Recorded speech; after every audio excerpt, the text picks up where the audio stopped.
Prince Louis sweetly held hands with his second cousin Mia Tindall, 9, as he joined the rest of the royal family at Sandringham on Christmas Day.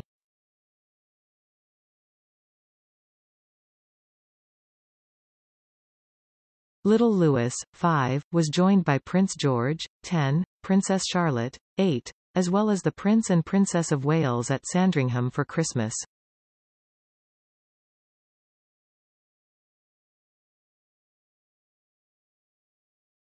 Mia's sister Lena, 5, walked behind the Wales holding hands with her parents Zara and Mike.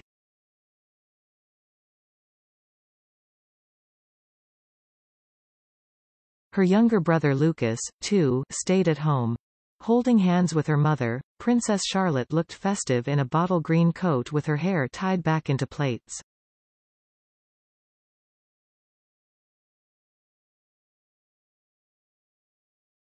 Meanwhile, George, walking solo, appeared very grown up in a smart suit. Louis meanwhile held hands with both Prince William and Mia Tindall, the daughter of William's cousin Zara.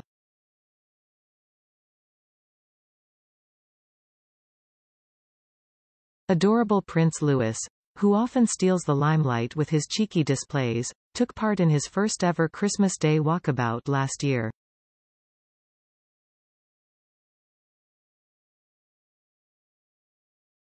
Today, he opted for tweed trousers and a navy coat.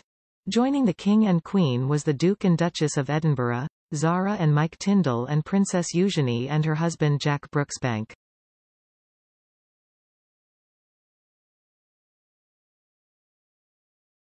Prince Harry and Meghan Markle stayed in California.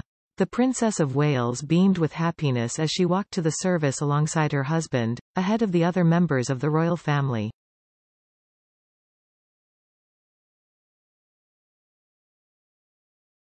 She looked elegant in her festive get-up as she waved to the well-wishers who have traveled to Norfolk today.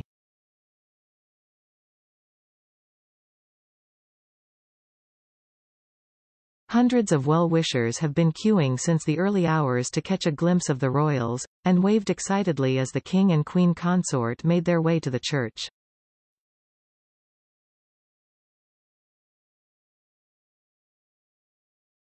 Prince Harry has remained in the U.S. with Meghan and their 2 children Archie and Lilibet, despite recent hopes of a thaw in relations between King Charles and his youngest son.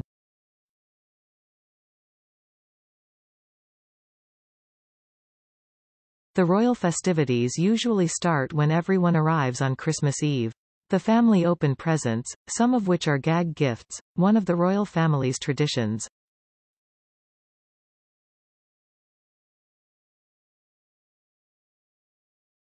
The family then attends services at St. Mary Magdalene Church on Christmas morning.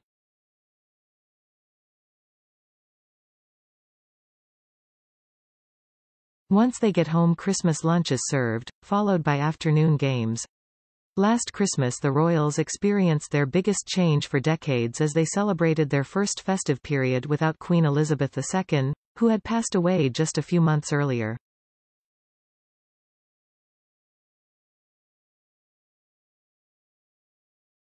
The King and Queen, along with the Princess Royal and her husband Vice Admiral Sir Timothy Lawrence, waved to well-wishers while attending a Christmas Eve service at the church on Sunday.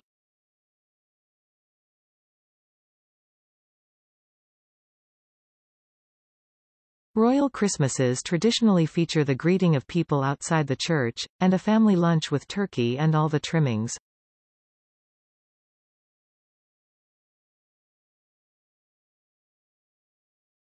For the second year in succession, the disgraced Duke of York walked from Sandringham to church with the family.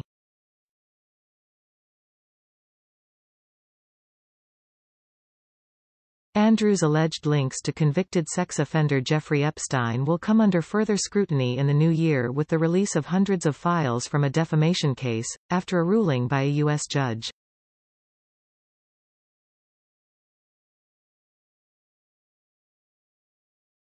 His ex-wife, Sarah, Duchess of York, appeared in public at Sandringham for the first time in years, walking beside her ex-husband and smiling broadly at the press.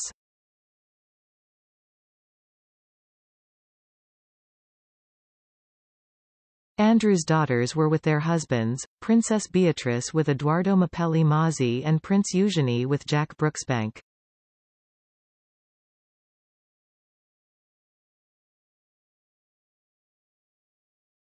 The Duke and Duchess of Edinburgh joined the rest of the royals on their way to the church.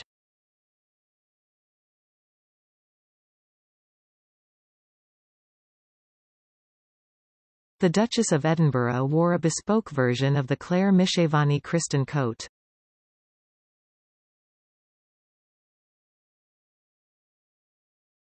Charles' second Christmas message as monarch will be broadcast at 3 p.m. and this year it was recorded in the centre room in Buckingham Palace, which leads onto the royal residence's iconic balcony.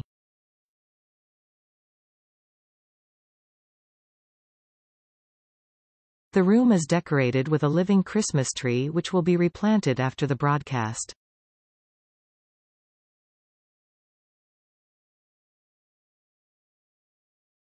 From its branches hang natural and sustainable decorations including hand-turned wood, dried oranges, glass baubles, pine cones and paper.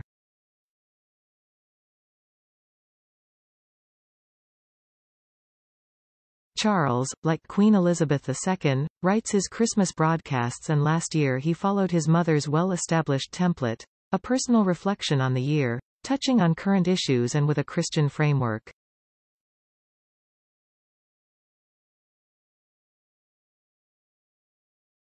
The King will give his second annual King's Speech, with a focus on the environment.